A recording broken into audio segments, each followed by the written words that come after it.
Oh, just so you know, this program will read the book for you. Like there's a voice here, read speaker.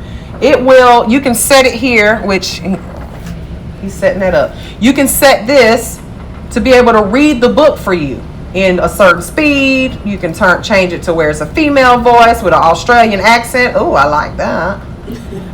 And then you be doing your dishes and having the book read to you. Okay, so there's really a lot that you can that can be done here. Okay, but at the end of the day, this is what you're going to be working on. These chapters here. Okay, this is broken up. Remember what I told you? Which book is the foundations book? The Black book.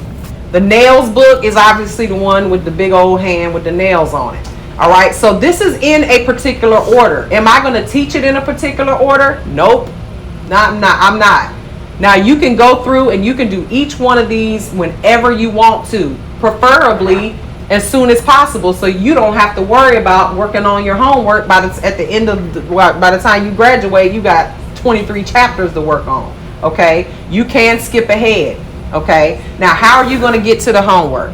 Right here, if you click this arrow right there, it will open up each thing individually. This is kind of annoying because you got to click every arrow. For instance, on chapter 1, now I got to click all these arrows and open it. So this is the very first chapter, chapter 1, life skills. If you notice, there's a little orange dot there. That orange dot means that this counts for your grade. Okay? Everything else is practice or reading activities. All right? So for instance, it says here, read chapter 1, learning objectives. If you click that, that means you can read it from here. You don't even have to read it from the book. So the books are really kind of supplementary and for those people that want them, but everything is right here in the Mind tab. Y'all see right here, this thing will read it for you. You can highlight it. You can print this off, anything you need to do. All right, just exit out and go to the next. But this right here is going to be something that's counted towards a grade. All right, so when you click it, it'll say start assignment now. You can read all of that if you want to, but you don't have to. Start assignment now, and then it's going to open this up, and it's going to say take this test, chapter 1, case study. It's going to ask you questions. This tells you here there's only 5 questions on this. Your goal is to make an 85% in this class. That means if you miss one, you're probably going to make a 80 or something. My math ain't that good. But you can retake this over and over again. The questions don't change. All right? These types of questions are questions that may be on your state board. So this is the stuff you need to be practicing because there's more than just a hands-on portion to the state board. There is a theory exam, and it's going to look just like this. Multiple choice. That's it. 90 questions, 110 questions, 90 minutes to complete it. Okay, so you're just going to click out of that. I'm going to click out of it anyway. And so the easier way to do this is to click collapse all up here at the top. Expand all. It's going to open up every last one of those little arrows so that you don't miss anything. Okay, so when you scroll down, now you can see everything opened up. You can see everything that counts towards a grade. All right, now it's not going to say this is for me, but this is what you're going to see. Okay, these matching, sometimes these are a little finicky. If you're doing it on your phone, good luck, because like I said, it may be hard to move these little matching. Let me see if I can show you what I mean. See here, it's Lord, I done picked up the phone. I'm sorry. If you want to answer this and talk to the lady when she calls back, I think she wants to talk about school. But if you click here, build self-esteem, blah, blah. So this right here, you have to move it, and I don't even know which to answer, but it's gonna stick to where reorder the items and reorder the items. So you move it like this. See, like that. See how I'm moving them? You kind of want to do this from a computer. It's going to be a little difficult to do, or an iPad. It's going to be a little difficult to do from your phone, but you can do it from your phone, I believe. Okay. Now this is one of when you do the app. Y'all know the apps be different than what you see on the computer. I'm pretty sure this one is not available on the app. All right, because you got to do so much moving around. Everybody understand how this works?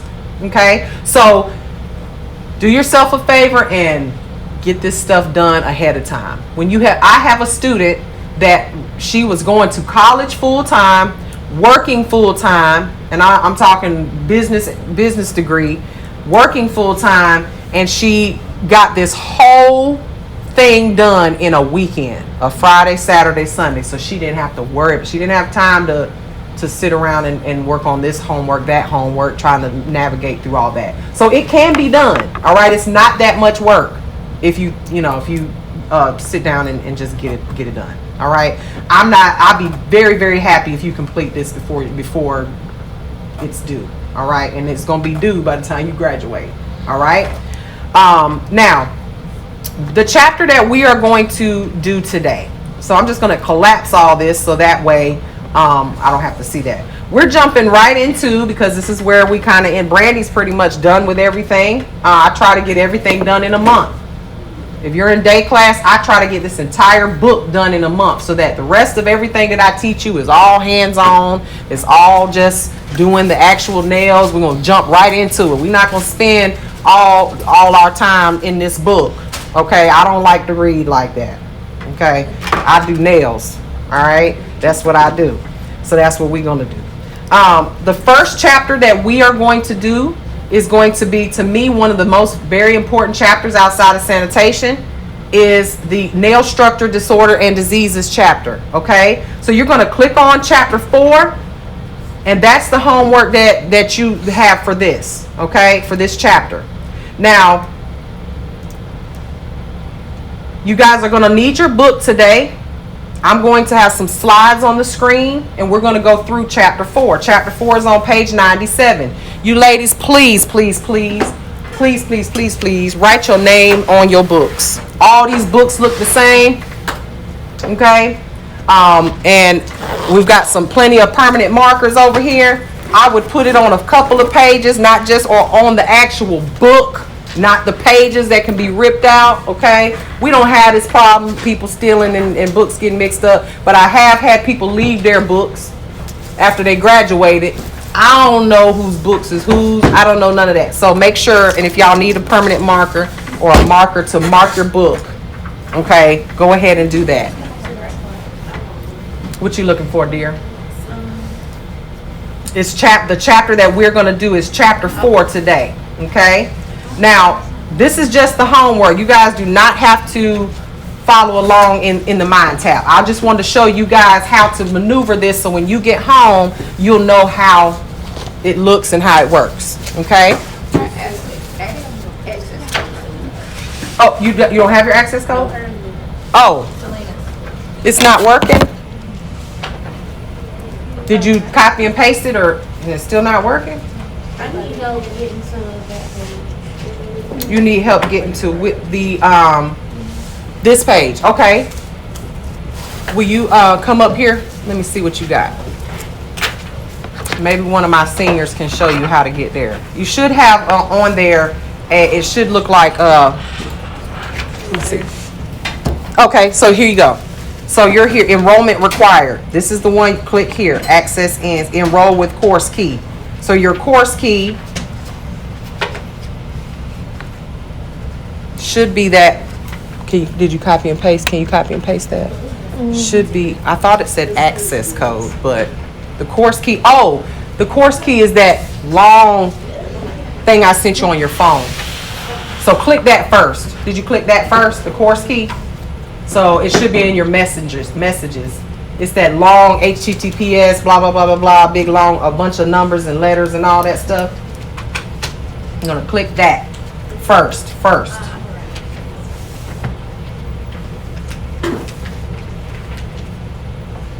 And then you put in your access code.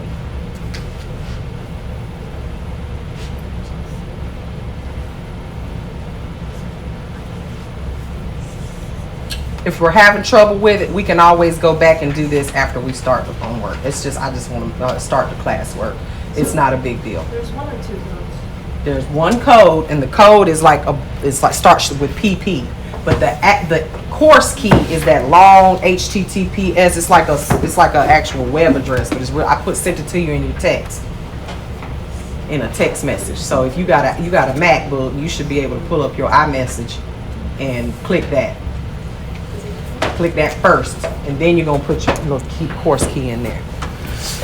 What's up? The TikTok people acting up today. Hello, TikTok. I need the access code too. Oh, y'all need an access code? No, that's right. No access code for you, honey. Honey, you got to buy books, honey. You got to buy books, honey. But you're gonna, if you're on this live today, we have some things in store for folks that are already licensed, that would like to, that feel like they did not get an excellent education or enough education, that would like to join in to our classes for a fee. My students have to pay to be here. You already have a license. Unfortunately, if you didn't learn everything that you needed to learn in school, we'd love to have you sit in our classes and learn some things, but it's gonna be for a small fee. Small is relative, okay? Just depends on what's small to you. But it won't be free. Just know that we're right now, this is all this what we're doing right now. If you're in here and you're learning some things, that's excellent, because it won't be free for much longer. Okay? This is just testing. We're testing out stuff and getting things situated so that we give quality education and video here. Okay, so let's get started on chapter 4. Let me pull up my slides. Okay, let's see here. Let me pull up my slides onto my desktop here. Chapter 4. Chapter 4. There we go. Nail structure disorders and diseases. Now, just so you guys know, my student instructor over here, Diana, is going to teach a specific section of this chapter because she is an expert in explaining it. Baby, I don't want to hear it.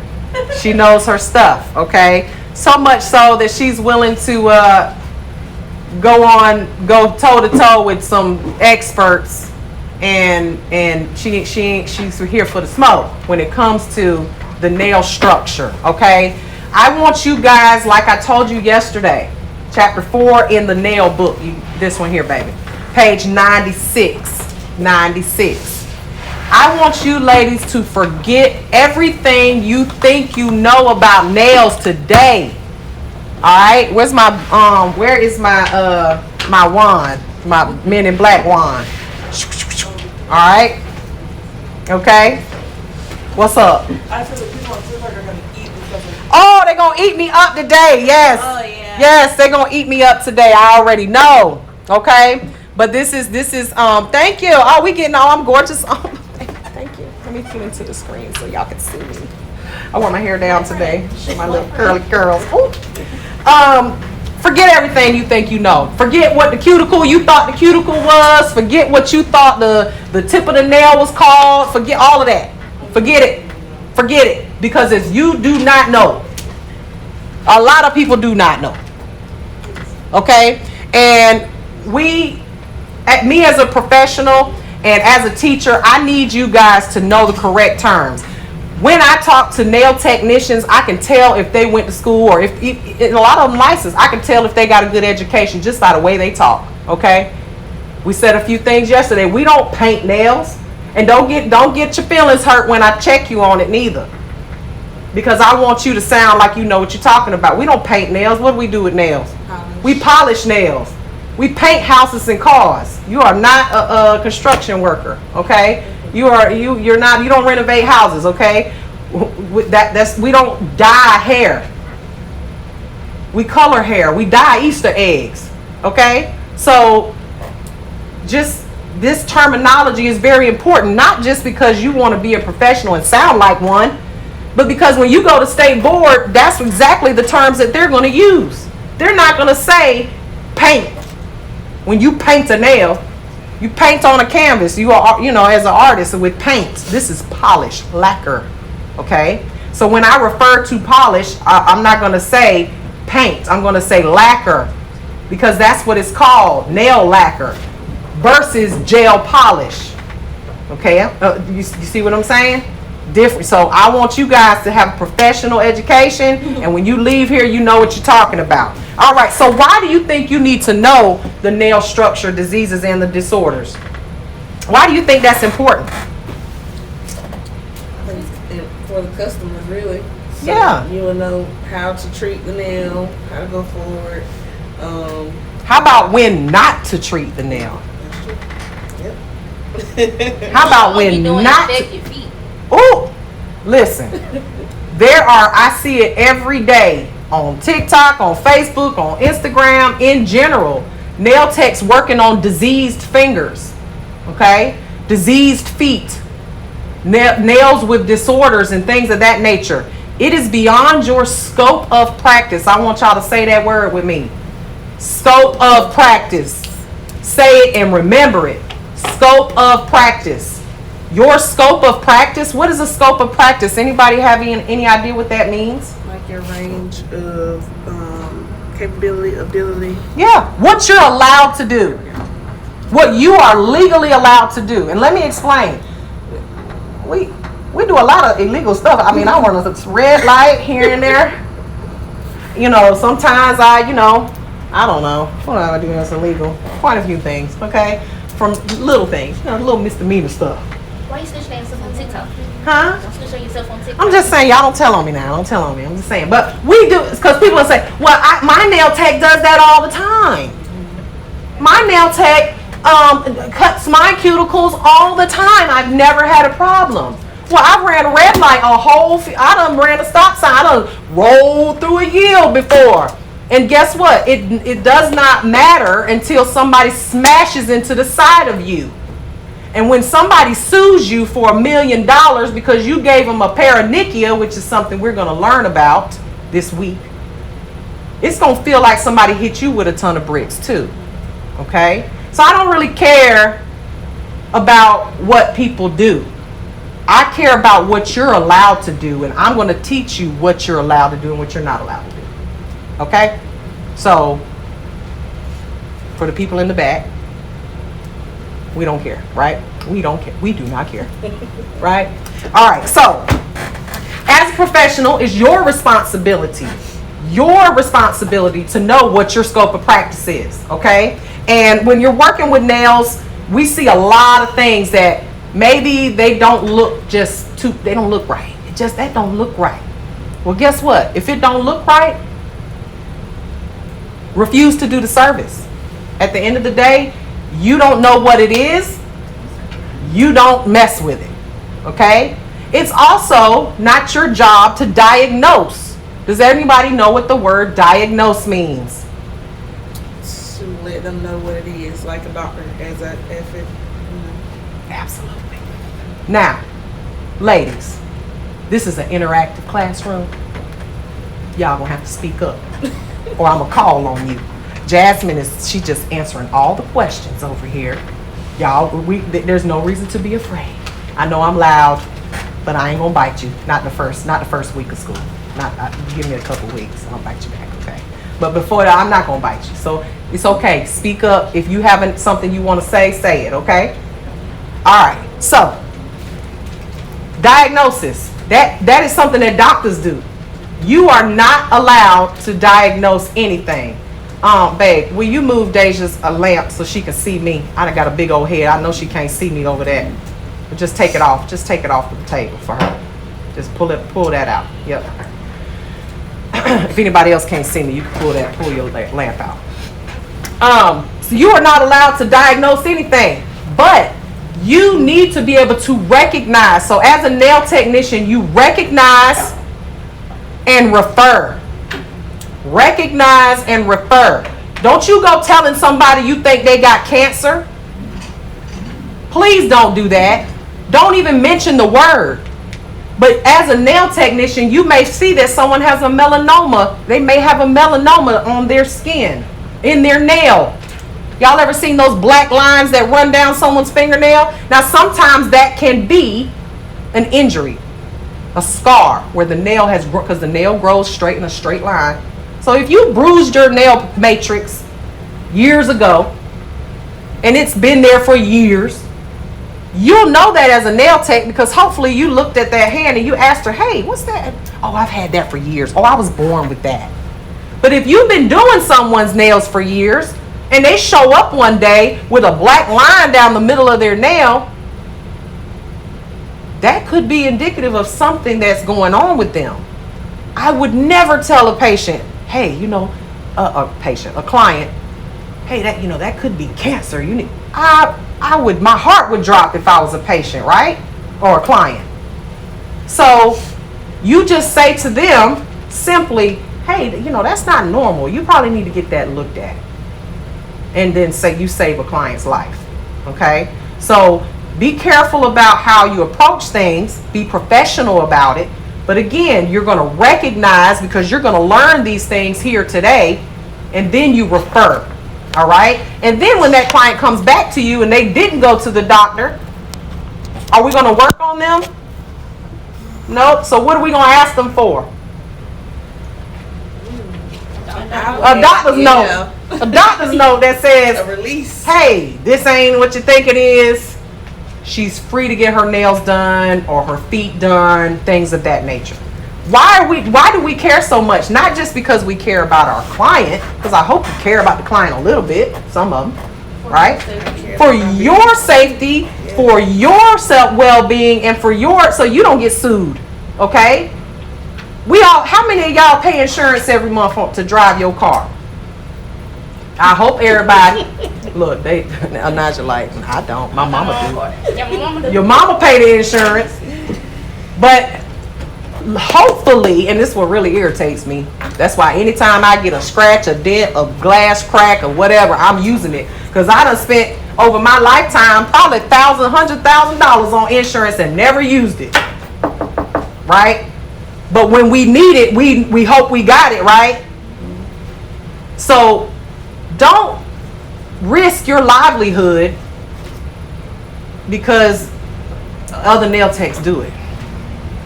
All right? And we're going to get into that today. That's why it's so important to learn these things. This is why school is important. For all you self-taught nail techs, go to school. Save yourself. Go to school. I said what I said. All right? All right, so keep it moving. Let's talk about the natural nail unit. What is the natural nail unit? What is the natural nail unit? Let's go to our screen here. There are several parts of the natural nail. You can put this on 2 screens here. The natural nail unit consists of several parts, but it starts from the first knuckle to the tip of the nail.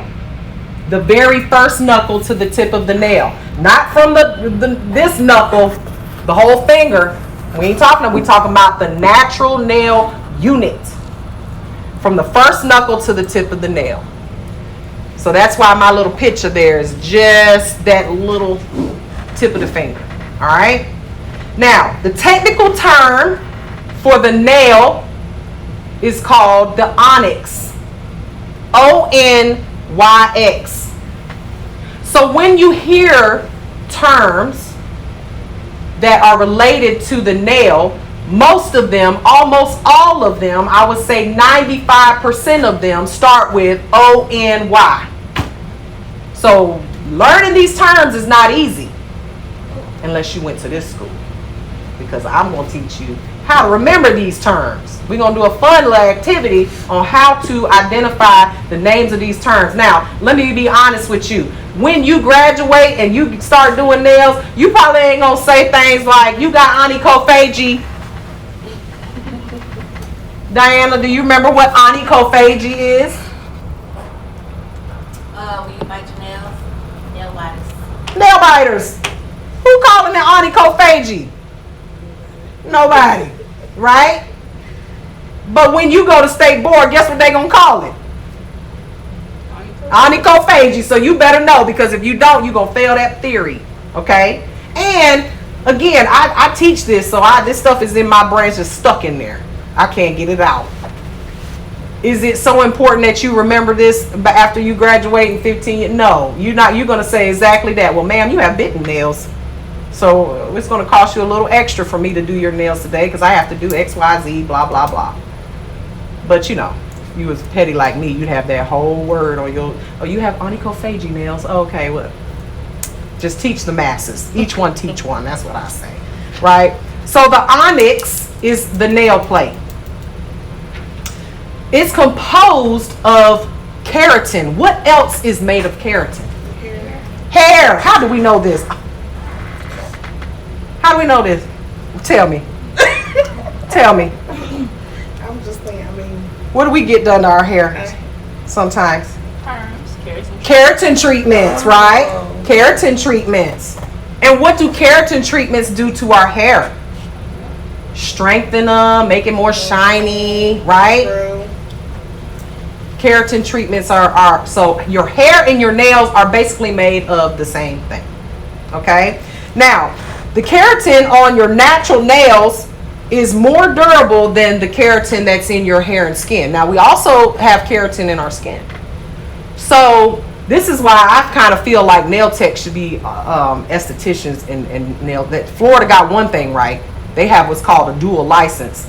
So you can do skin and nails because we deal with the skin and the nails, don't we? When we're massaging, doing our massages and we're rubbing lotion and treating the cuticles, we're rubbing that oils and lotions and things like that. We deal with the skin as well. But in Georgia, you have to have a whole nother license to do skin. So a normal, healthy nail, what does that look like? Is it going to be blue when you look at it, or white, or green? No. Even if you are a woman of color, your natural nail will have some type of a pinkness to it when you look at it because you have what's called a nail bed under there. And guess what feeds the nail bed to make it healthy? Your blood is pumping to that nail bed every time your heart beats. When I was an EMT and we used to, it was certain ways that we would assess a patient without even letting them know we were assessing them. I'd walk up to a little old lady and I'd grab her hand. Hey, honey, how you doing? What's going on today? And the first thing I do is pinch her finger. What am I looking for? Circulation. Circulation, yes. First thing I'm going to do is squeeze her skin. The skin stands up, and if I squeeze it and it stays sitting up like that, guess what that means? She dehydrated. You can tell a lot about a person by looking at their skin, their nails, and any other. And we used to pull this down right here. What do you think we was looking for there? Huh? If it ain't pink, if I pull this down and this is white, or if that eyeball don't go back up until your eye stays down, you dehydrated. Right? So you can tell a lot by looking at someone's nail beds. Okay? If I pinch your skin, it turns white, right? Or lighter. Turn over your skin, you push right here, it turns white. What you're doing is you're squeezing all the blood out, and then when you let go, the blood fills back into the capillaries. So what we're looking for is to see your circulation. What type of people have poor circulation? What kind of diabetics, elderly with the chronically ill, right? So if we're dealing with their fingertips and their fingertips are not healthy, should we work on them? No, you should not.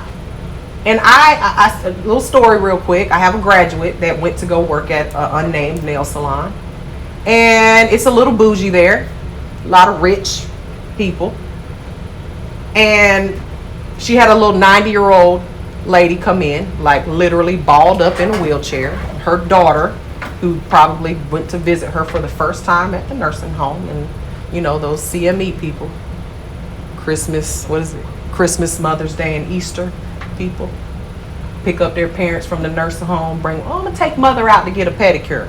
Mother can't even put her feet, dangle them in the bowl because she's contracted. But she insisted that her mother get a pedicure. And that little old lady couldn't even barely move. Do you think that she should have done that pedicure? No. And she refused to do it. And the lady at the salon who is licensed was like, why not? What do you mean, why not? If I touch, every time she touched her leg, she complained, ow, that hurt, ow, ow. We don't work on clients that have chronically ill, diabetes. Did you know pregnant women should not be getting pedicures? They should not. You know, I mean, if they're obviously big pregnant, you put them into labor. Someone with high blood pressure or low blood pressure, hypertensive, hypotensive, you can put them in, bring their blood pressure sky high, or you can bottom them out and they'll pass out right there in the chair. What you gonna do? What you gonna do?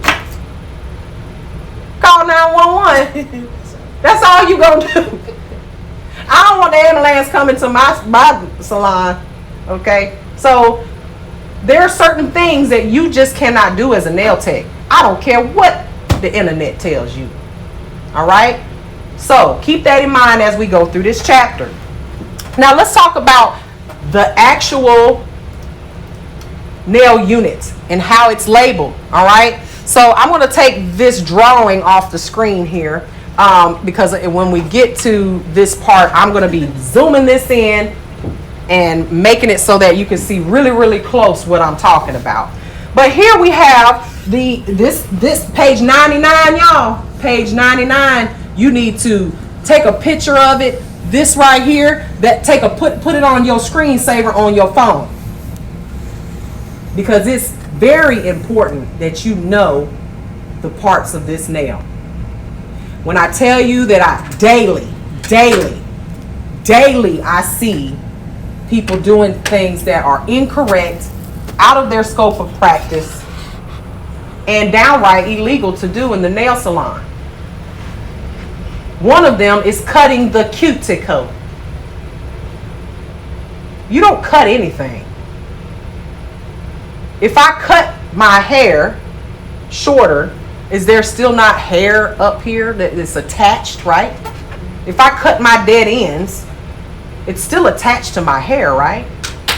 So cuticle and eponychium are two different things, and I'm gonna leave that for Diana to teach because she's such an expert in it.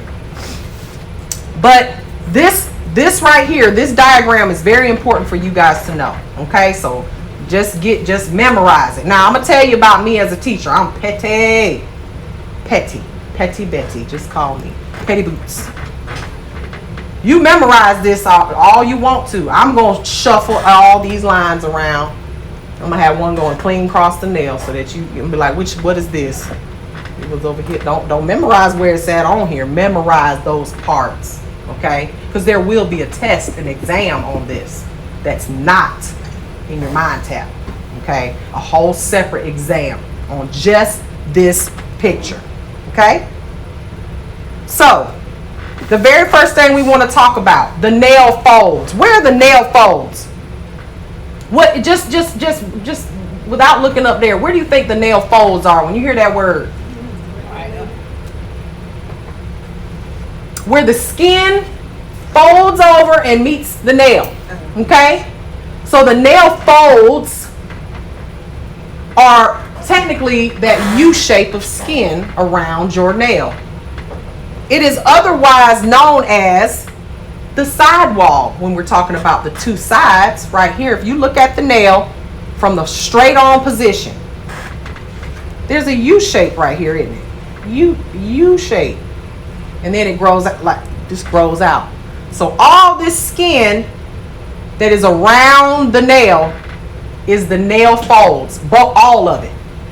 Now there's separate names for the different parts, right? So I need you guys to go back to high school real quick. Has anybody ever taken medical terminology? Medical terminology? I told y'all I was supposed to have been a doctor, right? This is my favorite part of this, just teaching this, because it opens up, and when I tell you, y'all get excited when y'all learn it. And because Diana, like I said, she a pistol now. She don't have no problem telling you all the parts of this nail and what you are and are not supposed to do. Not a single problem. We'll go on the internet and argue people down. They be wanting to fight her. Legit fighter. I'm going to find you and beat you up. What? Thug thumbs. I love thug thumbs. All right. But the nail folds is literally, just think about how, you making bread or you need it, and it folds over into the actual, next to the nail plate. All right. That U shape. Now, the nail groove. What is the nail groove? When you think about that skin folding over into the nail plate, the actual nail, the hard part, that little ditch, the ditch that's on the sides, look at your nail. Look at it. Just look at it. That little ditch that is on the side of your nail right here, right there. That's the groove. That meaning, if you could take your e-file or your file and go around that is just literally like a ditch on the side of the road. That's the groove, okay? The nail groove. It's on each side of the nail, okay?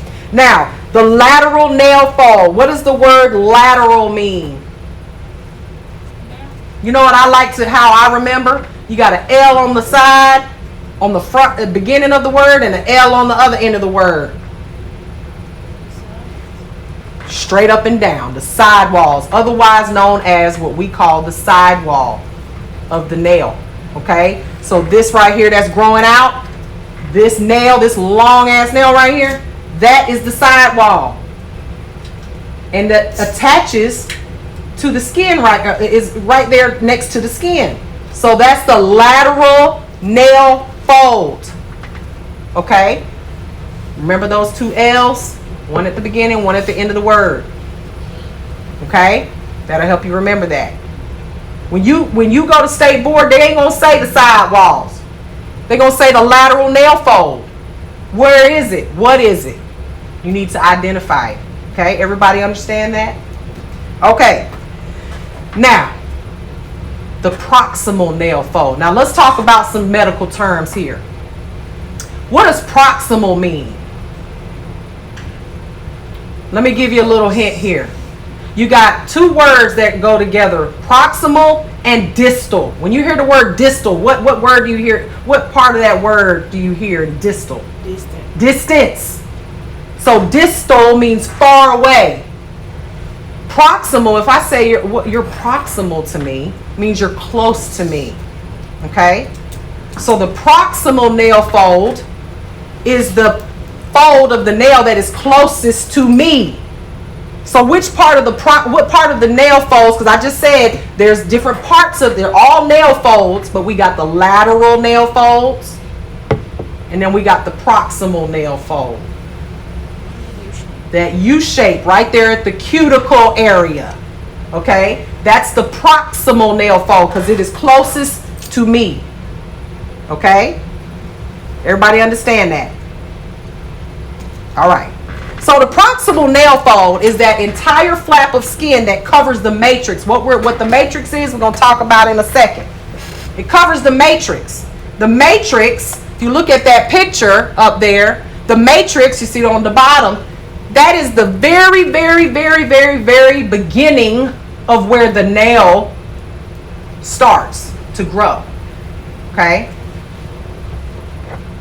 So the matrix, if that's the beginning, where was the beginning of your life? When did it start? In the womb. Okay? So think about it as the womb. Like that's where everything starts. What happens if you damage the matrix? You may not even have a nail if you damage the matrix. You could damage the matrix by, anybody ever hit their nail with a hammer? Woo, child. It might grow, you might have a bruise and it'll be black and it has to grow out, right? Anytime you damage your nail, if you get a blood blister underneath the nail, very painful, and you may lose the whole nail. Okay? So if you damage the matrix, this is a bad day. Okay? You could totally not even have a fingernail grow back. This is why having acrylic toes, you're about to get me. Acrylic toes, it's a no. It's a no. It's a no. Okay? Yes, I said it. It's a no. All right, and we'll get to that at another time. But everyone thinks that their nail starts right here at the proximal nail fold, but it doesn't. It actually goes back a little deeper than that. If you snatch your fingernail out, you know, they used to do that as torture back in the old days, old days, back in castles and kings and stuff. They pull people's fingernails out, and they would come out, and it'd be about that long, because the nail actually starts behind that skin fold. Okay, so remember that this tissue folds back underneath itself, the proximal nail fold. Y'all seen the videos where they take the E-file and they're lifting all that skin up, lifting. They got the drill all the way up under there. Oh, child, that every time I see that, it just makes me crazy, cringe. Makes me cringe. Think about that nail fold and what it's protecting. That's like, think about if you're pregnant, right? You don't want to burst that, what's that, the sac. What'll happen? Premature labor. You open that up, that seal, and you next thing you know, you about to go in labor. If you do it too early, you done lost the baby, right? So that's very important that you don't dig back there, because the matrix is back there where everything starts. Okay, if you damage the matrix, it's over with. So digging back there, and they do this in what kind of manicure? Anybody know? Y'all seen them? Russian manicures. First of all, let me say this. What country do we live in? USA. The USA. We do not live in Russia. I don't care what they do in Russia. Russia, I don't even think they require a license. They go to like a 6-week boot camp to get nail tech certification. All right? So what they do over there, it don't matter to me. Over here, Russian manicures are illegal. They should not be done. And again, people, they ain't illegal. You ain't going to jail. But when you give me a paronychia and I'm going to sue you, then what the judge sitting in front of you and says, well, Miss Negron, is this within your scope of practice? Nope. No. Pay the lady. Lost everything. Just gonna give him the keys to the Tesla. Just give it to him. Right? So, illegal. When I say the term illegal, you ain't gonna go to jail for none of this, right? But you will lose your license. You'll lose your license. And if you that's how you feed your family, then that to me, just take me to jail, right? So, there is a chemist that we use we're very well known in the nail industry. His name is Doug Schoon. Doug is cool. I partied with him in Premier Orlando. It's cool. Doug Schoon. In 2019, he did a study. The upper part of the proximal nail fold is covered with skin called the stratum corneum. Stratum corneum. This is the skin on your nail. There's different names for different types of skin, okay? But stratum corneum, when you think of when you look at your skin, you look at it real close, because I got on some magnifying glasses right now, basically. You can see like little lines, and it kind of looks like corn on the cob, up close. So remember, when you hear on your state board the word stratum corneum, what skin is that? Skin around your hands and on. It's actually pretty much all the skin that you can see and touch on your body. Okay, so the stratum corneum, he did a study on that skin, which is typical on other parts of the body. In the area where the skin meets the nail plate, it has a different appearance called keratinized. Okay, keratinized. What does keratinized mean? What did I just say was made of keratin? Our hair, our nails. So when something is keratinized, it means that it has gotten hard. Okay? Just think of like something frozen. All right? It's harder. It doesn't mean that it's dead. Keratinized does not mean dead. It means hard. Okay? So, with that being said, in other words, in this small area, the outer layers of tissue undergoes a process that causes the surface cells to produce larger amounts of keratin. Why would you be producing larger amounts of skin? What happens when you cut yourself? I got scars all over my body. I'm 41 years old. Just trying to read. Rehealing over and over again. What do you get? A scar tissue. Does it not raise up and get thicker? Does that mean I want to cut that scar off? What's going to happen if I cut that scar off? You're going to bleed, and it's going to come back, and it's going to get bigger and harder, bigger and harder. What is the part of our fingernails that gets the most damage? That proximal nail fold. Because we hit it on stuff. When you're getting your nails done, what does the drill do? Or the e-file, what is it doing? What part is it of the skin does it touch? The nail folds. You ain't drilling on up here, are you? But what's the skin that's closest to the nail? You said it. Which one? And what are the two names? And? No, proximal and lateral. Now remember, I just used the word distal so you guys would know distance and proximal. The lateral nail folds and the proximal nail fold is getting bumped up against with the cuticle, with the e-file all the time. And then you see people shoving the cuticle back, just shoving it back. And then what else do they do? Are they cutting cuticles? We ain't got to the cuticle yet. They're cutting your skin. Do you know where the skin starts and where it stops? Or the hard skin versus the soft skin, living tissue. It's all living. If you have to cut it, that means it's attached, right? It ain't dead. It ain't dead. It's just hard. So if you keep going and you keep getting that cut over and over and over and over again, because you are every 2-week nail wearer, what happens to that skin? What I just say? It's going to get hard. And it's going to get scarred. And if you are a woman of color, guess what? It's going to turn dark, black. And you got these black, brown. Don't nobody want, that's not cute. So when our hair is dry and crunchy, or we done did something and damaged it, what do we do to it? Do we just cut it all off? We treat it. We treat the cuticle area.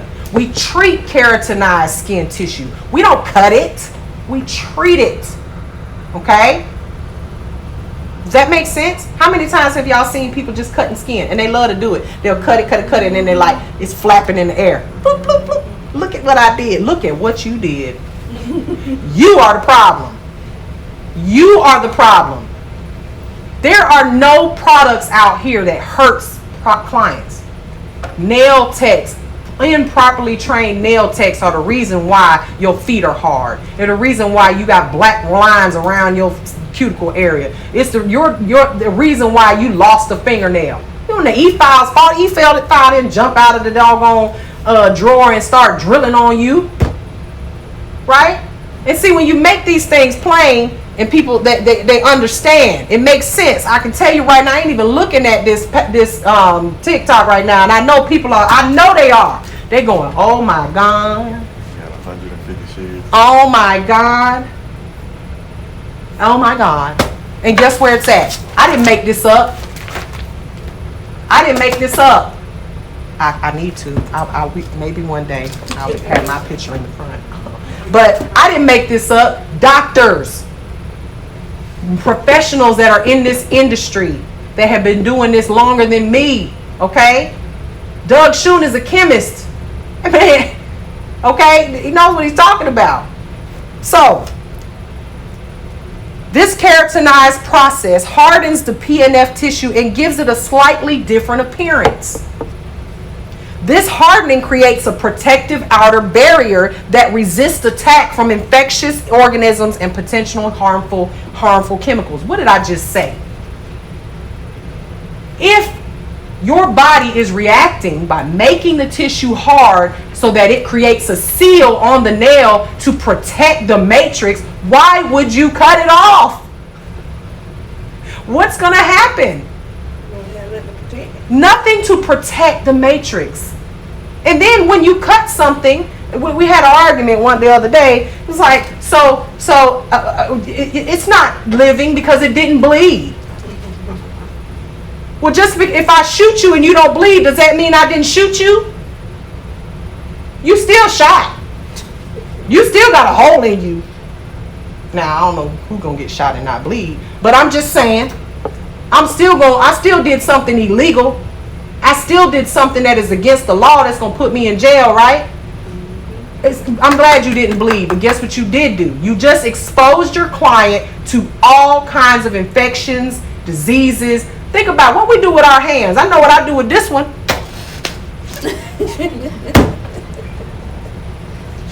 Do you put gloves on when you wipe your butt? Do you put gloves on when you wipe your baby's butt? How many times have you used that wipe, flipped it over, and poop on it? On your hand. Hepatitis, HIV, all kinds of diseases. Monkeypox, COVID, 19 what? 19 and 20, COVID, all of them. Right? Why would you do that? Why would you risk that? So as a nail technician, it's your job to treat. If your client comes to you every 2 weeks and you got to cut her PNF, not her cuticle, that is not cuticle.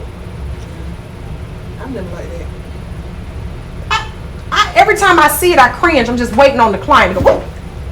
Like, you don't know where the hard skin ends and the soft skin begins. You don't know. You're not a doctor. It's not your job to know. Doctors don't even do it.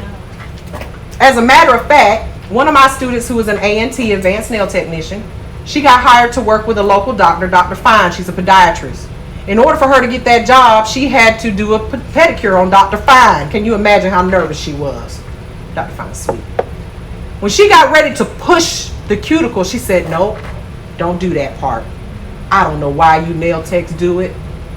I know you're allowed to push the cuticle, but leave mine alone. Why do you think she said that? Look where your feet go up. Your feet go, where they go? In shoes? Sometimes, if you like me, barefoot here and there, a little dirty foot in the country sometimes, you know what I'm saying? I'm just cutting your cuticle, the cuticle area, right, that PNF, cutting it off or pushing it back. Now I have lifted up the skin and exposed that nail to all of the elements in this world. She said, don't do me. Don't do. A doctor, a physician. She said, I know that you're allowed to push the cuticle back, but please don't do me. Now, who am I to argue with a physician? And she explained, she's like, it's like the gasket on a car. You separate the gasket's there for a reason, to keep the oil out, so you don't get oil spills and dripping all.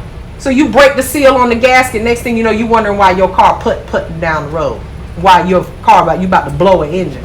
I'm gonna blow an engine if I lose a whole toenail or a whole fingernail because of you, and I'm gonna sue you.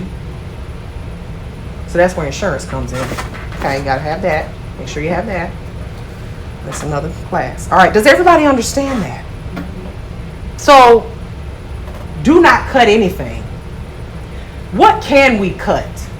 So cuticle nippers, okay? The word cuticle nipper is a very, very, very, we'll just say it's misleading. Because we don't cut cuticle. Cuticle should just kind of rub off. It's dead. It's just kind of living on the nail plate, okay? But we don't cut that. So what on your skin hangs around that we can cut? Hang nails on the skin. Hang nails. So with cuticle nippers, you can cut hang nails, but please don't cut nothing else with them. Don't cut nothing else with them. If your client has dry PNFs, it's your fault. You did that. So what you need to do is what I do with my clients. I make my own cuticle oil when I have clients, or I tell them to go home and use a certain product. What product can you use on your skin at home that you have at home more than likely if you're a chef like me? Vegetable oil. Nope. Don't you put no vegetable oil on there now. It's an oil, but not vegetable, because vegetable oil, it don't soak in. You rub vegetable oil on you right now, it ain't going nowhere. It's just going to lay out. The molecules of vegetable oil are too big to seep through your skin. Coconut oil. What's another one? Tea tree. Tea tree oil, olive oil.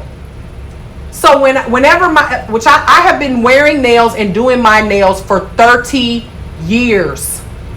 My PNFs are like baby soft because I don't cut anything. I treat it. And how do I do that? I send the client home when their cuticles are in that area, that PNF is dry and crusty.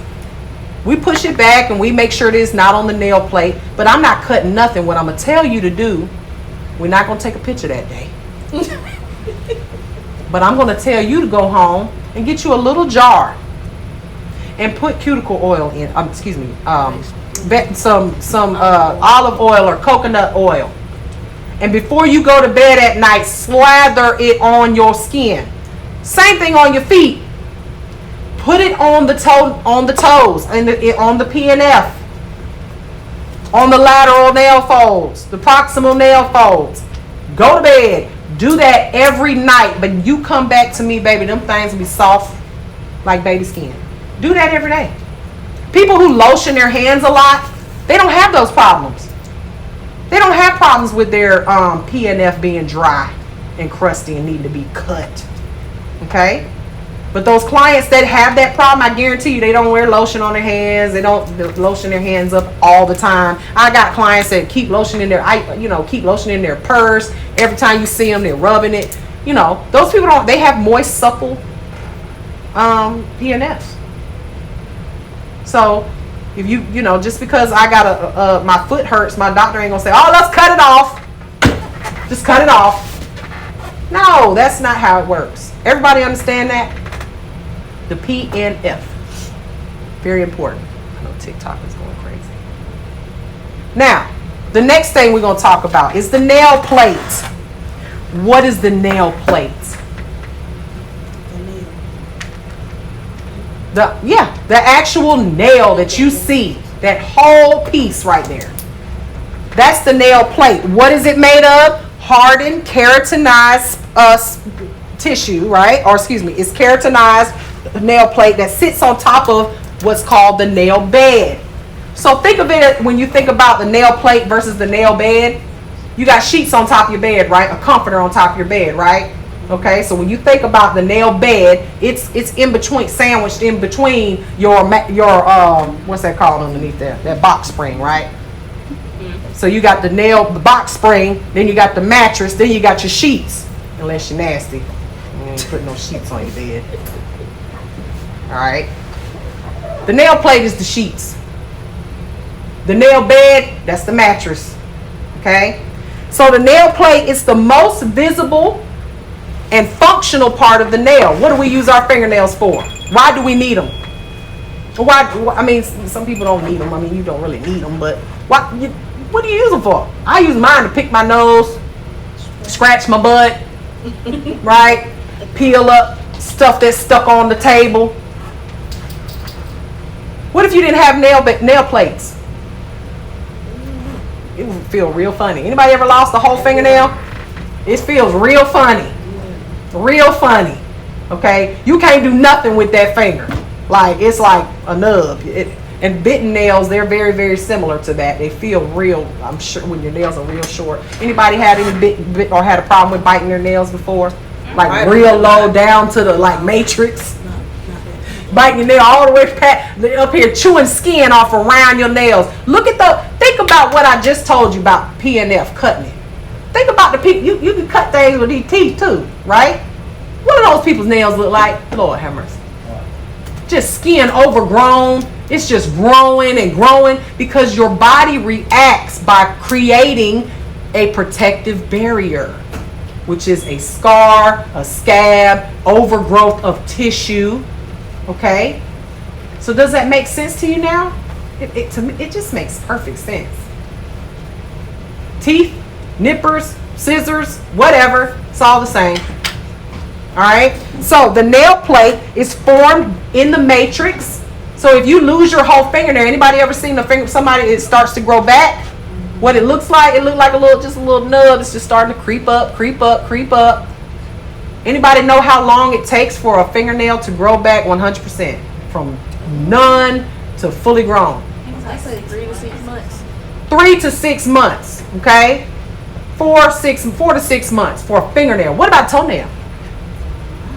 It could take a year or 2.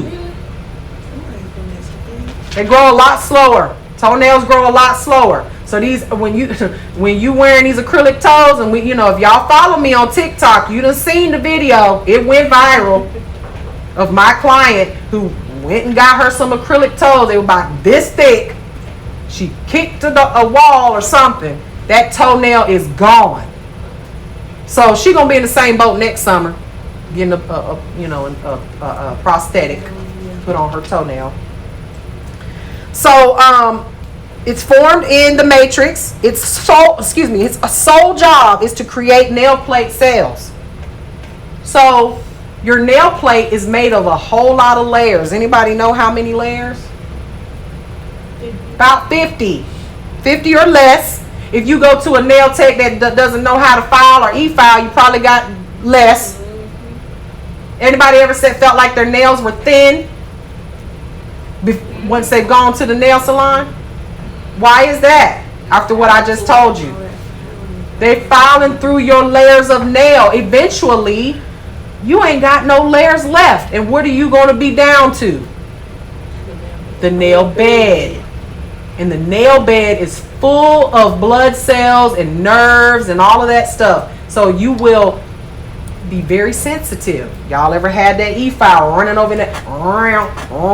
You like, oh Lord, please, Jesus, let us stop. Please.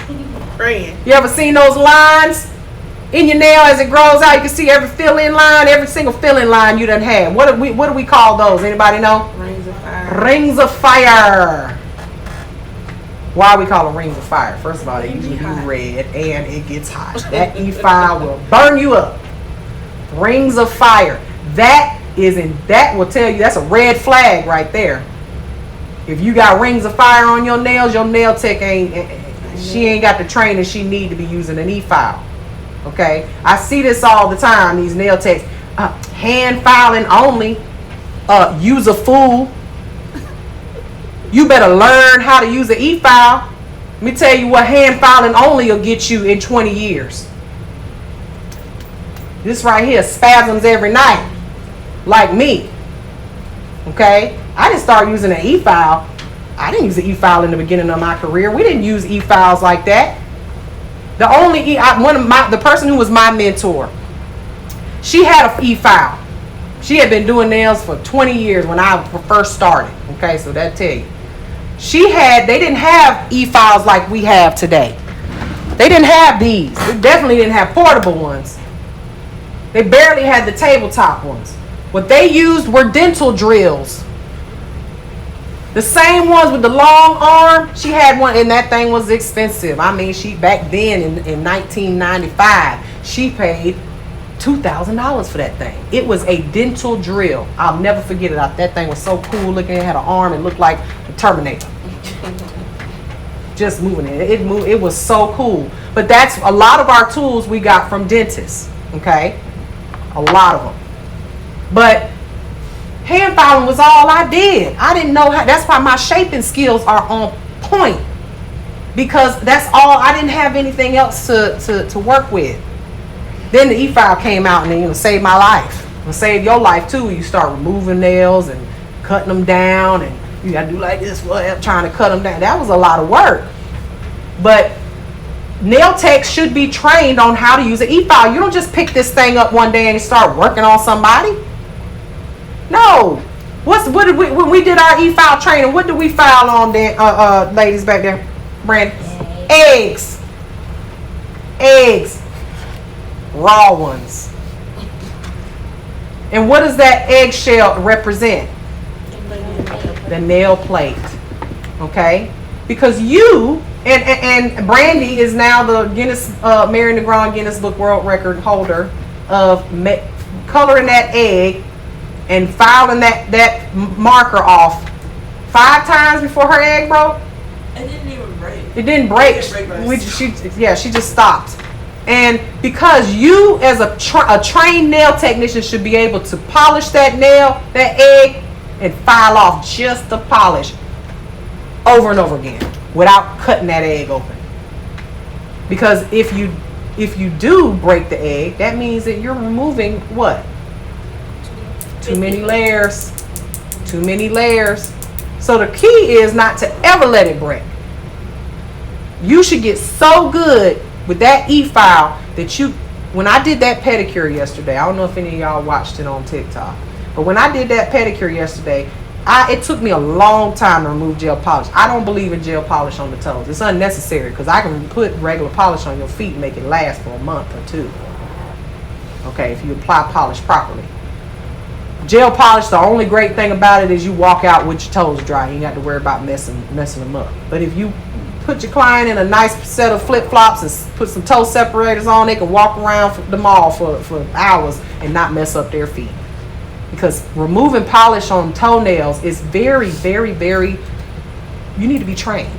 Because if you thin down the toenails, what do you do with your feet?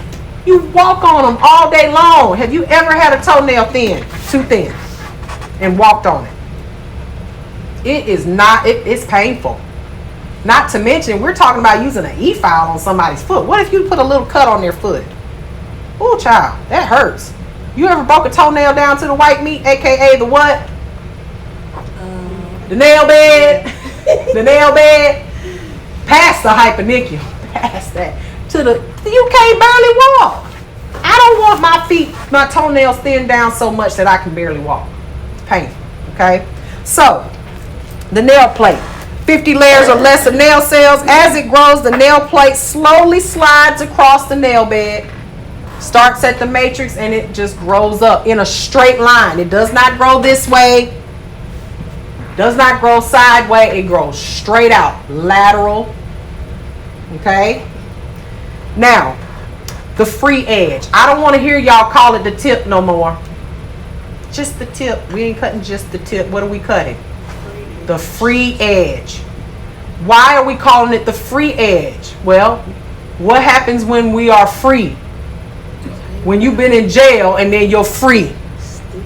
You have been released.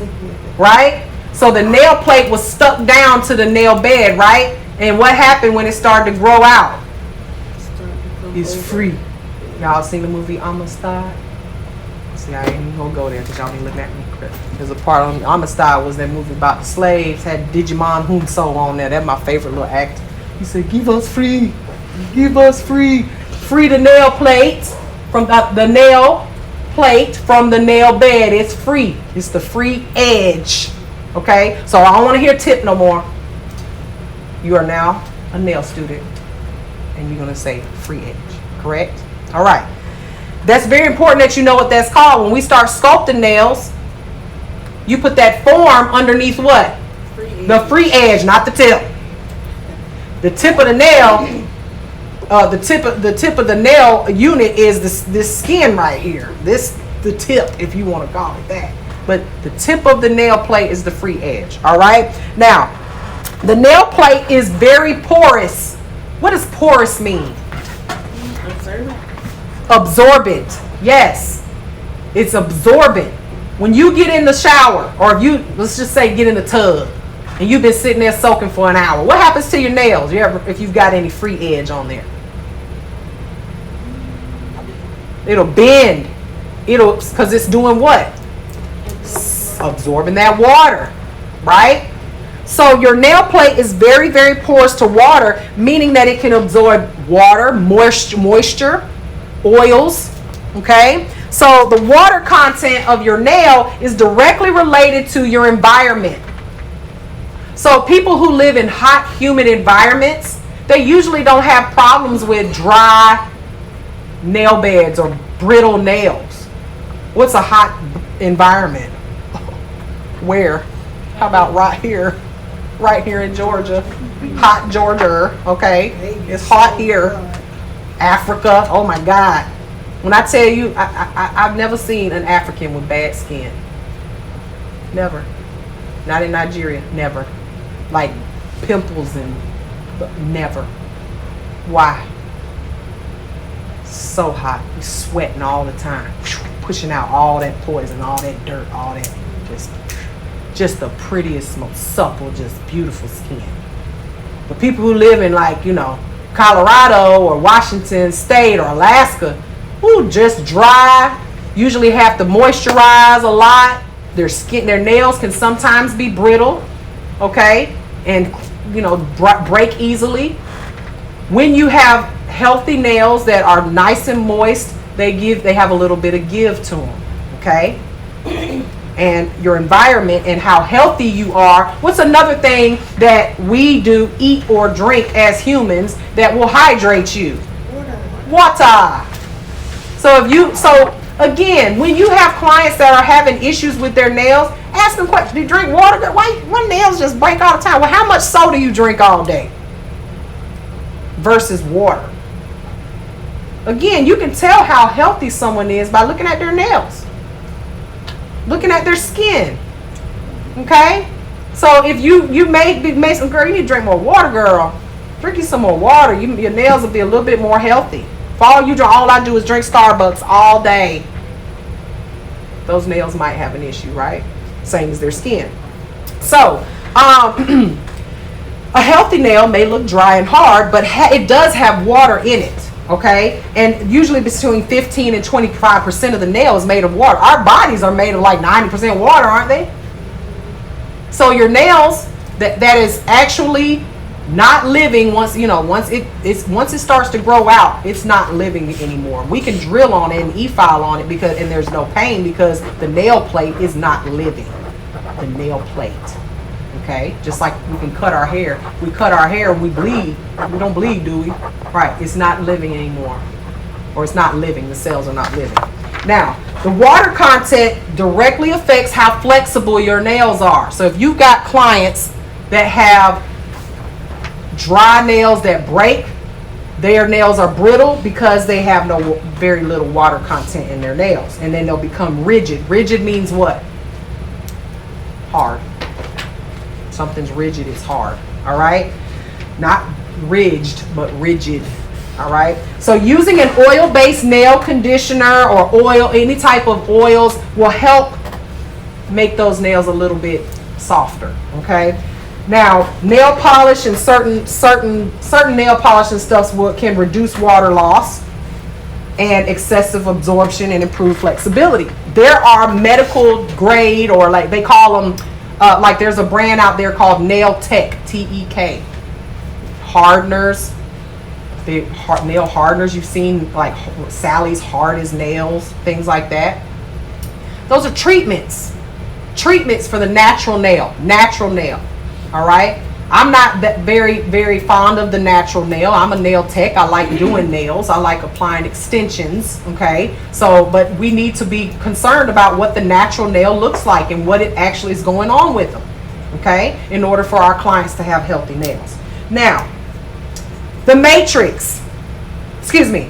We talked about the nail. Let's skip the nail bed. The nail bed. The nail bed is the portion of living skin that supports the nail plates as it grows forward out towards the free edge. Remember I said it's the mattress? It's the mattress of the bed. Because it has so many blood vessels and so many different living blood vessels and nerves in it, it can have a pinkish appearance. If it does not, then it's not what? It's not healthy. Okay? It sometimes, the nail plate can have a pinkish appearance, and it extends from the lanula. Ooh, that's a new word. The lanula to the area just before the free edge of the nail. Okay. Now there is a little flap of skin. Let's go back to this this here on the right here. This little flap of skin where the free edge, once it starts to become free, there's a little flap of skin there. Okay, that little flap of skin is called the hyponychium. Y'all see that right there? Some clients will have what's called a very high hyponychium. If I say it's high or it is long, what does that mean? Turn your little fingers over and look, and do you see your hyponychium? Some of you may be able to see it. Some of you may not be able to see it. But what I want you to think of when you think of what the hyponychium is, think about the trunk of your car, the hood of your car. You know that little latch you got to push to pull it up? That's the hyponychium of your nail. The latch that attaches the nail plate down to the nail bed. Sometimes it can be a little dry, especially if it's long, because it's exposed to the elements. It's exposed to the air, and it's exposed to your dish detergent, and it's exposed to your soap, and it's exposed to the alcohol that you rubbed on your face this morning, and it got dry and crunchy. Look at all y'all looking at your hyponychium. I just love it. Everybody like, yeah, I see it. So what happens if you have a high hyponychium, meaning you can see it? I can look at it and see it. You'll see clients with that. What if I cut it? Oh! Because I done cut their nail all the way down. This is why you need to look at your client's nail before you start clipping their free edge. What if they got a high hyponychium and you go to cutting it? Clip, clip, clip. First of all, they gonna holler. They gonna holler. And then they're gonna do what? Bleed. And then, do we work on open wounds or clients with bloody or... No, we do not. And if you made the injury, guess what you just did? You just lost your client for the day. She got to come back in 2 weeks. You can't work on her. You can't work on her. You gonna lay acrylic on top of somebody who's got an open wound? Have you ever felt what alcohol feels like on your hand anywhere? We just put some alcohol on that open laceration on your face. It's painful. Our job is not to cause pain. Our job is not to create injuries on our clients. So you need to be trained.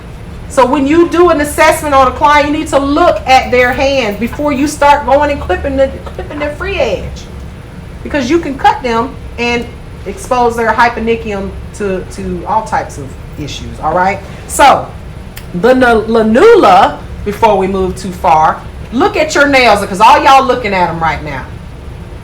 What do you see right there at the proximal nail fold? The little moon shape, white. It ain't up there. Look at your nail. You see that? Some people have it more apparent, and some people's you can't see very well because it's underneath the proximal nail fold by the matrix, closer to the matrix. Some of your nails you'll see a big one. Some of them you'll see none at all. But the lanula, what does that word sound like when you hear lanula? Lunar. Lunar. And what does lunar have to do with? Y'all ever seen a lunar eclipse or heard of a lunar eclipse? What does that have to do with? That moon up there in the sky. So a lanula is like a half moon shape. Okay? Moon. Lanula, that's the technical term for that moon shape right there. And what is that? Okay, so the nail beds contain many nerves and is attached to the nail plate by a thin layer of tissue called the bed epithelium.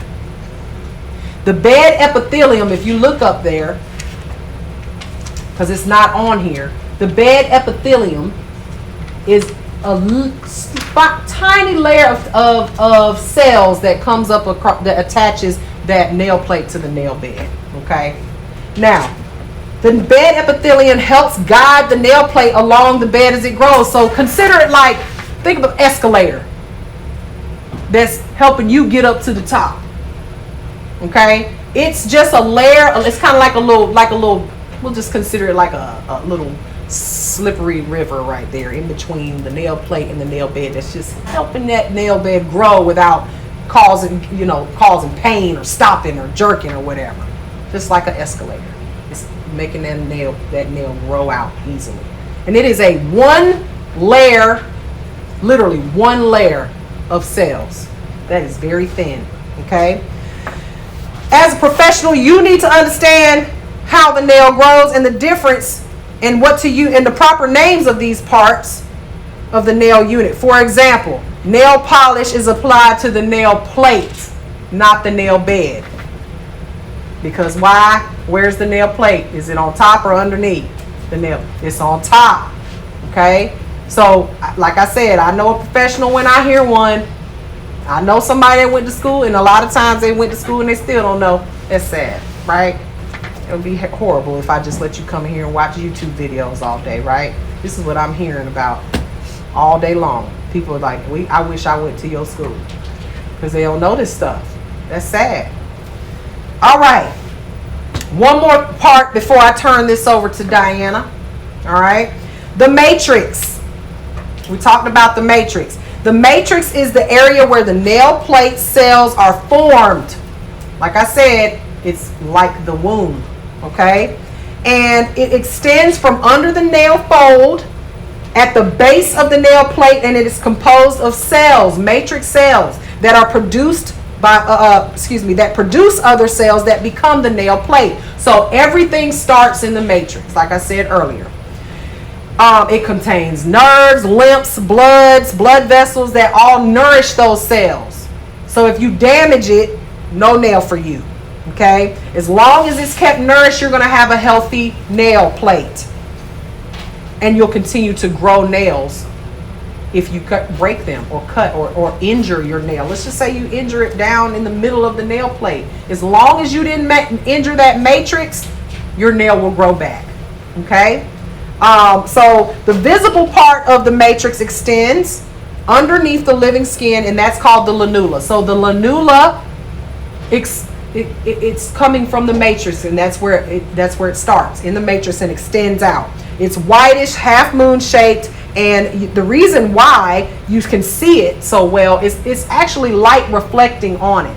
Y'all ever looked at like a chicken bone and that little it kind of looks rainbowish looking? You know what I'm talking about? That gristle. Sometimes you fry it up real good. It's kind of good. You know what I'm saying? It's a little chewy. Can't really chew it that good. But that that reflectiveness that you see there, that's why you can see it. The sun hits it and it reflects. It's reflecting off of the nail. That's why you can see it. Okay, but it's actually the same. It's part of the matrix. So, the lighter color shows the true color of your matrix. So that's what your matrix actually looks like. The color of your matrix. So everyone has one, but not all of them are visible. Some are really short and they're underneath the proximal nail fold, like I said earlier. If the growth of the nail plate can be affected by a person's poor health, and if there's a nail disorder or disease present. So if there's an injury to the matrix, it's all over with. Now, this is these next 2 pages and a half. Cuticle to eponychium. I'm going to let Diana come up here and she's going to teach this section. Okay.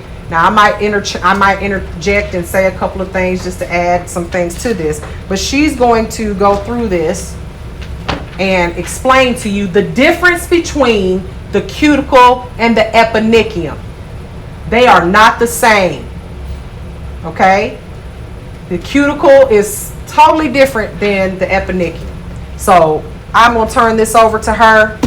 I have a feeling she probably thought about this all night, made some notes. I did. You already know this stuff. So I'm going to let her handle that. I'm going to let her handle this. And we're going to talk about the cuticle versus the eponychium. You just go right through that. All right. Make sure you explain it.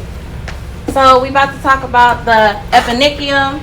Y'all heard her call me the shooter earlier, and I'll tell you why she called me the shooter or the pistol. But we're not gonna say her name. But there's this lady on TikTok, licensed lady. She does great work. Don't get me wrong. She does great work. But if you go sell a class to people, sell it correctly. You're not about to charge me $50 and teach me incorrectly. Because if somebody come and sue me after I took your license class, I'm gonna be real pissed off. So I called her out, by the way, real bluntly. I could have did it nicer. I didn't. I needed a little razzle dazzle in my life. But she came back and she made a whole video about my comment. So she was willing to discuss when Mary commented, because she don't want to disrespect Mary. But why you open a comment when Mary backed me up and tell me I'm right, but you don't want to openly discuss with me? It's cool. I'm not tripping or whatever, but if I come back to you because somebody sue me, yeah, we probably either gonna fight or I'm gonna sue you too. So if anybody besides you, Miss Ma'am, could read what the eponychium is for me. Anybody, chime in. Read that beginning, that first paragraph.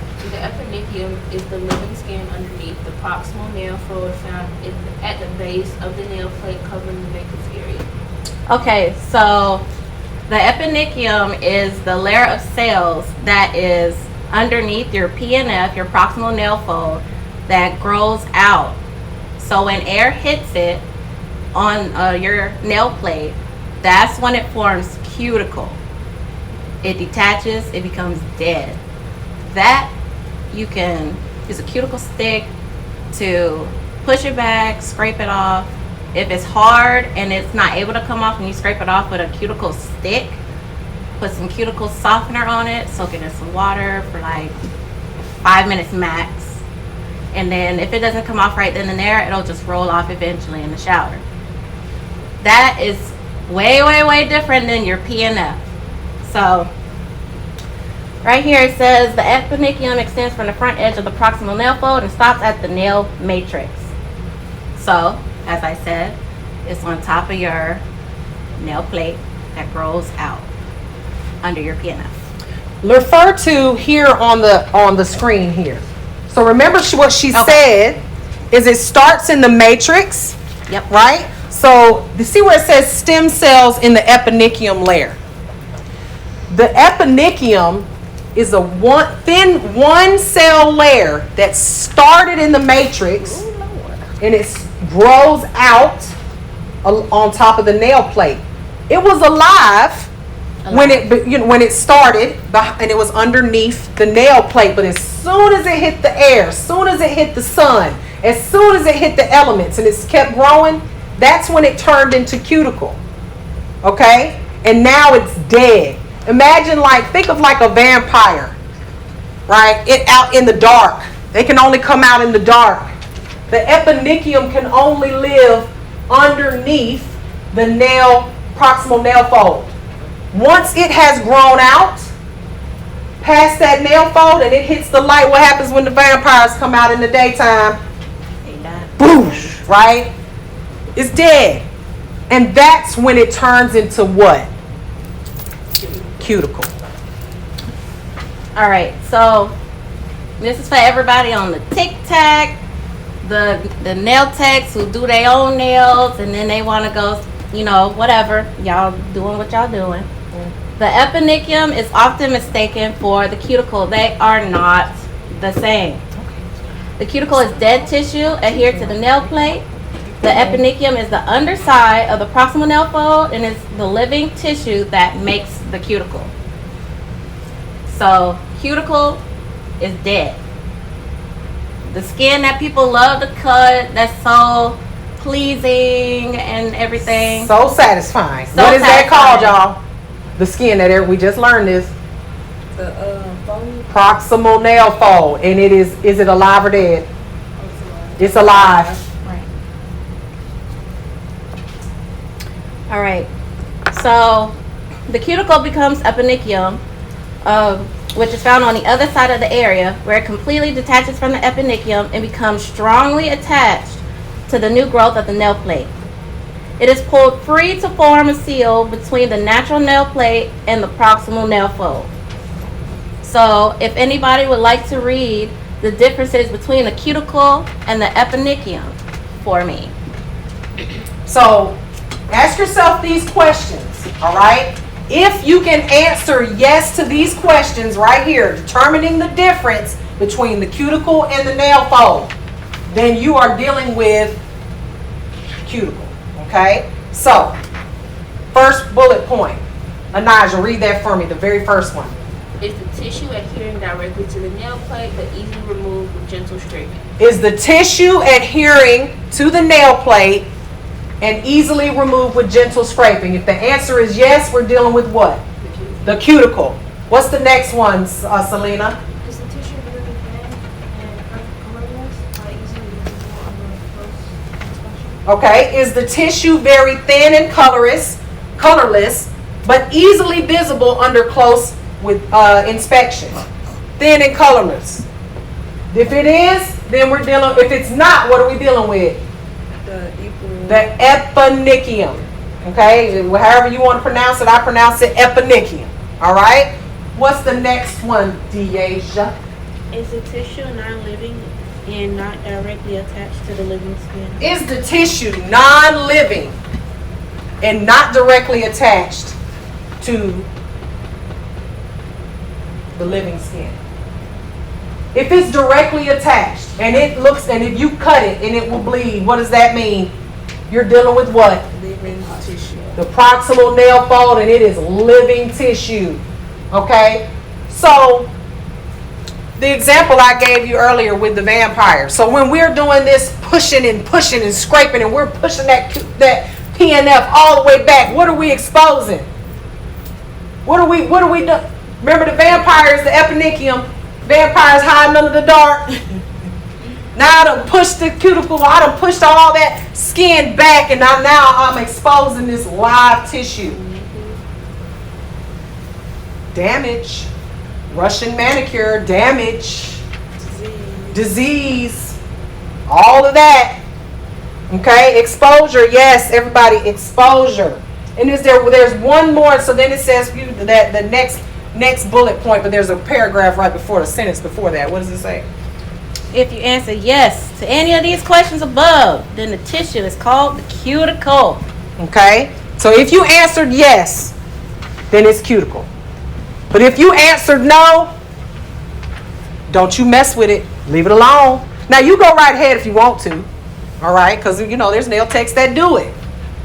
But what's going to happen if you expose that client to a disease or some type of, or they bleed, for God's sake? What's going to happen? They ain't going to be very happy with you. Right. Now, that next bullet point. Go ahead. All right. So, does the tissue cover the nail plate and nail matrix except the lanula? If you cut deep enough into this tissue, will it bleed? If you answer yes to the question above, this tissue is called the proximal nail fold. So, y'all might want to highlight this. You don't have to. My suggestion is that you highlight it. But this little paragraph right here is so important. Like, so important. This paragraph, very important. She's going to read this to you. So it says, nail technicians can gently push back the PMF, but are prohibited from cutting or trimming any living tissue, which includes the PNF. What is part of the PNF?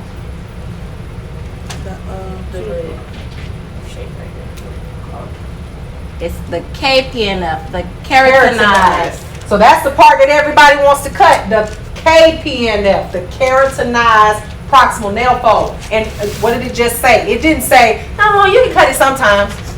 Oh, you can do it if you got training.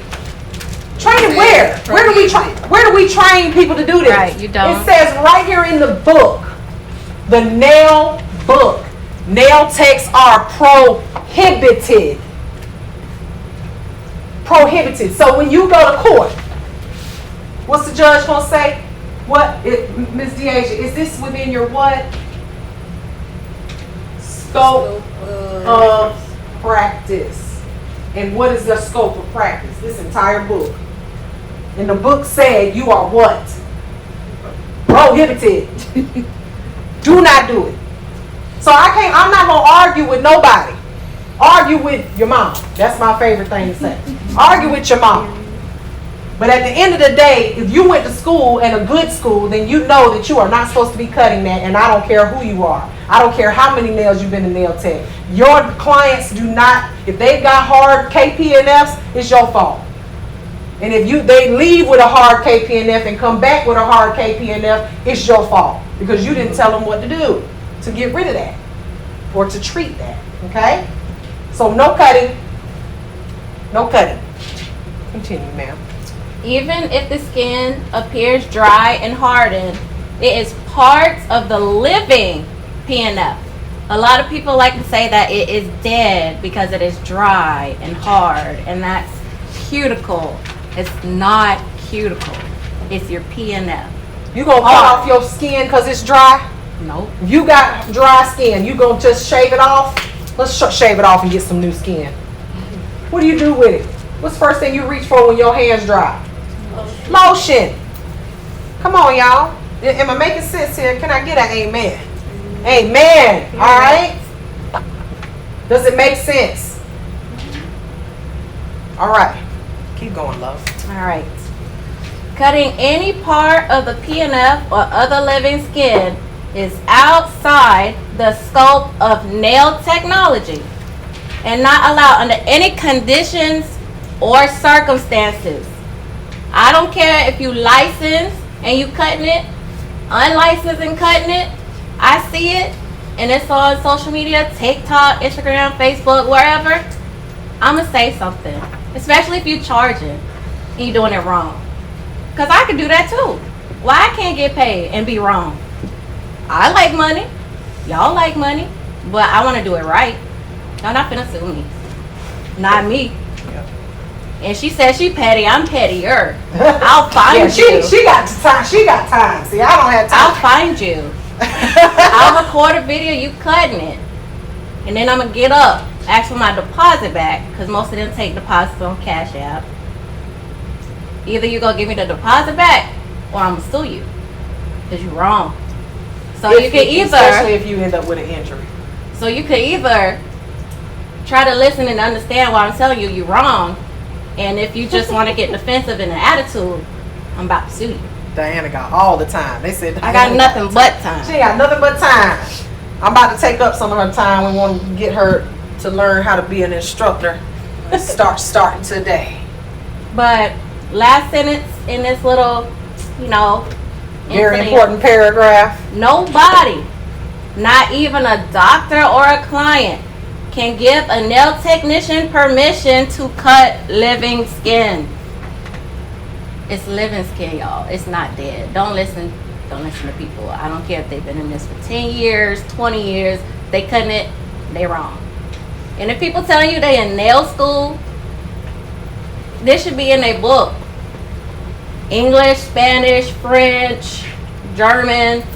It's something you learn in school. And it's not like a specific area of like, I'm professional in this area. No, you're not. Nobody is. Not even a doctor can give you permission. Okay? So, with that being said, I get the question all the time, well, I'm a medical nail tech, because there is a level called medical nail tech. I work alongside a doctor. If your doctor is letting you cut, first of all, they're not going to let you cut it. I just told you what Dr. Fine just told me. She don't even want you to push it. But she also understands that polish is not going to stick to skin, right? But she doesn't want her cuticles pushed at all because she didn't want to be exposed to any of the elements. But if you are working alongside of a doctor and they tell you to cut something, they are exposing you to possibly being sued. So I wouldn't want to work with that doctor, okay? So everybody understand that? Any questions about that? Good. Y'all, let's give her a hand here. Tic Tac. She did a very good job explaining that. Y'all, she gangster now. She gangster. But the way she did a TikTok responding to this particular incident, but the way she explained it is absolutely correct. It's absolutely correct. Her approach might be a little gangster, but you know what? We are this is the world we live in.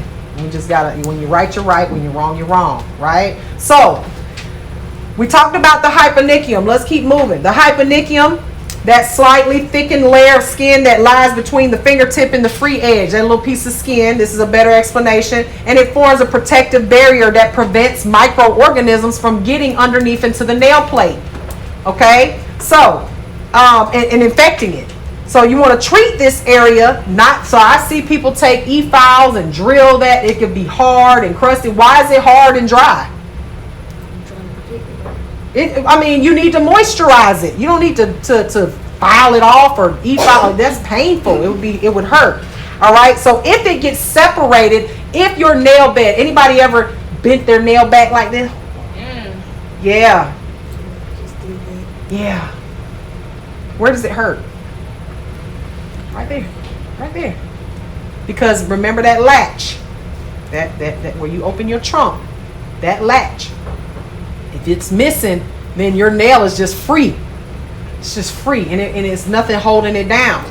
And if you get stuff under there, and gook and all of that under there, it can be a problem for you, especially if you get water under there. What y'all ever seen those green nails? Greenies, call them greenies. Okay, it's a mold. What does mold come from? Water, right? You see mold. Sometimes you get it anywhere where you're going to get it anywhere where there's water. It is a form of a fungus, but it's not a contagious fungus. Okay, the mold is going to go where the water is. Now there's funguses out there, true funguses. They ain't really green most of the time, like that kind of green. They're usually white or yellow or brown, and they can spread from finger to finger. So when you see a greenie is not something, oh my God, you got a fungus. Usually it's from, you just didn't seal that nail down well enough, or the client broke their nail, then they glued it down. And when they glued it down, there's a little air pocket there, and then they ended up getting water under there, caused the greenie. You can, that's a little bit different than a fungus, okay? Totally different. All right. Specialized ligament, y'all. The ligament, just like I said, that gristle on the chicken. What do ligaments do? They hold our bones together, right? So that's that tissue that holds the bones together. There are ligaments inside your nail, this actual nail unit that attaches the nail plate to the bone and the matrix and all that stuff that's in the nail. Okay, so if you snatch it out, you might pull the ligament too. It's attached to it, just like if you pull a bone apart, that little piece of flap of skin that they have to cut to separate it. All right. So, any questions about the natural nail unit? What time is it? It's 11 o'clock. The natural nail unit. Any questions about it? Okay. So what we're going to do, I'm going to put this on the screen here, put my little iPad drawing up here, and we're going to go through this because this on the screen is, it's a nice drawing, very nice drawing, but I feel like I need to point out a few of these things so that you can see a little bit better. Okay? Now, what am I doing? Oh, just a moment. We'll get to it in just a second. Is there any way we can turn the TikTok towards the screen? We can't. No, they gotta pay for that. Oh, my husband said you have to pay for that. So just listen very carefully. All right. So this is my little drawing, and I got this here because those dots get in the way, and I need this bigger so y'all can see it. All right, so y'all see what this is. It's just like the drawing on the. Let's see. Let me do my black here. Can't color. All right. So let's start from the beginning. The nail folds. You can't really see that here from the top view. We've got a side view of the nail here. So the proximal nail fold is what we can see here. The proximal nail fold is this pink part right here. Y'all see that? This is the stratum corneum, the skin, and then here where it folds over, that's the proximal nail fold. Right? That is that little flap of tissue that you see. Now, the keratinized proximal nail fold, that's this grayish piece right here. This is the part everybody wants to cut off. Now, it's only two different colors. It's only two different colors because I want to show you where it's located, but it is attached to that stratum corneum, that skin, that proximal nail fold. Everybody wants to cut that. Everybody wants to cut that off. What did we just say? It was prohibited. Okay? That is the proximal nail fold and the keratinized proximal nail fold. Now, this gray part right here, what's that? That is the cuticle. Okay? That is the part that we push off, slough away, is removed easily. All right? You see these black dots back here?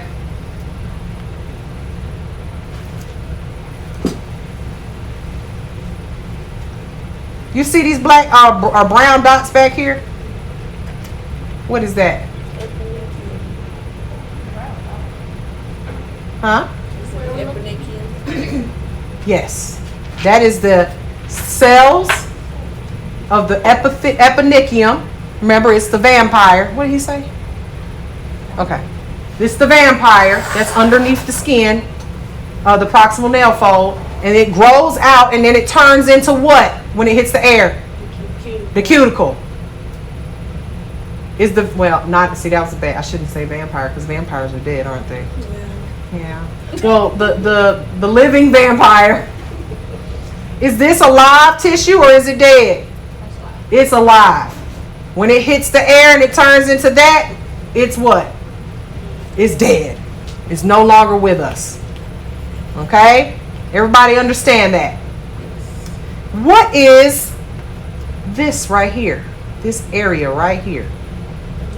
The matrix. Y'all are so smart, Jesus. Very good. And what is the matrix? Where does everything come from? The what? The matrix. And it is full of all of what? Cells, blood vessels, everything to help our nail grow. If we damage the matrix, no nail. All right? So the matrix is back here. It's this gray area right here. Okay? The matrix. Now, this whole thing right here, from here on out, what's that? Nail plate. The nail plate. How many layers is it made up of? 50 or less, right? Right here. This. All of that. The nail bed. What happens when we get down past the nail plate and we hit the nail bed? Ooh, child. Ooh. Ooh. You do not want your nail bed exposed. What about this part right here? Remember we have, this is our little latch for our hood. Hyponychium. Okay, that's the hyponychium. Is that living or dead tissue? Living. All right. As far as the distal phalanx, all right, the distal phalanx, you guys, that's this bone right here. When you hear about the fingernails, or the fingers. Anybody know the technical term for fingers? Phalanges. The phalanges, okay? That is the medical term for our fingers. So the distal phalanx, you hear phalan is in there, phalan. Remember the word distal? What does distal mean? Far away. So the distal phalanx is that finger bone. Okay? It ain't the elbow or none of it's the farthest away from our body, so it's the finger bone, the distal phalanx. Everybody get that because we didn't really talk about that much. All right? Everybody understand that? Okay. So, what other part do I need to talk about? What is the skin called on our fingers? The actual skin that you can see. The stratum corneum. Remember the corn looks like corn. The stratum corneum. Okay? This is easy. Right? Y'all can remember this. I hope so after the way I explained it. Somebody said on the TikTok, she said, It's a whole movie playing in my head right now. Gonna help me remember this nail, the parts of the nail. How do y'all feel about it? Do you have a good understanding of what the epinicium is and what the cuticle is? I feel bad for Tiffany. Well, she got the replay. Oh, she got the replay. All right? Because this is a lot. This is a lot of information. Welcome to day 1. Right? Well, day 2. How y'all feel? You think you could take a test on this? Remember this. I think you'll be just fine. All right? Now, what we're going to do today, you guys are going to make a model of this natural nail unit with clay, polish, glitter, paint. I don't care. We got it all out for you. I'm not going to tell you how to make it. I'll give you some suggestions on what others. I've had students that made a model of a finger look just like a finger. Okay? Some of them, did a little less. Less is more in this case. I want you to create a model of the finger. Okay? It can look like this that you see in the book. You can do the side view. You can do a whole finger. Cut that baby open. Show me what to do. 2 different views. You be creative and come up with your rendition of what you see on this screen to show me these parts of the nail. Now, for example, let me tell you some examples of what some students have done. We have over here modeling clay, Play-Doh, different colors. Okay? You see how this is different colors? You get what I'm throwing out right here? Okay? They did some of them did an actual finger. They took a stick, a popsicle stick, rubbed the clay around the stick to make the finger. Then they took an actual nail tip that we got back there and pushed it down, lift that baby up, showed me the nail bed. I mean, they've done some amazing work. Okay? I'm not going to tell you what to do. I want to see how creative you are. This tells me a lot about you. This little experiment here, this project here. Now, it's 11:13. You guys can go to lunch, get a 30-minute lunch. There's plenty of places around here to eat fast food, Wendy's and all that stuff really close. So right here on Walton Way. Downtown, it's lunchtime, you might have to wait 30, 45 minutes to get some food. You guys can DoorDash. We DoorDash a lot. If you brought your food, that's perfectly fine.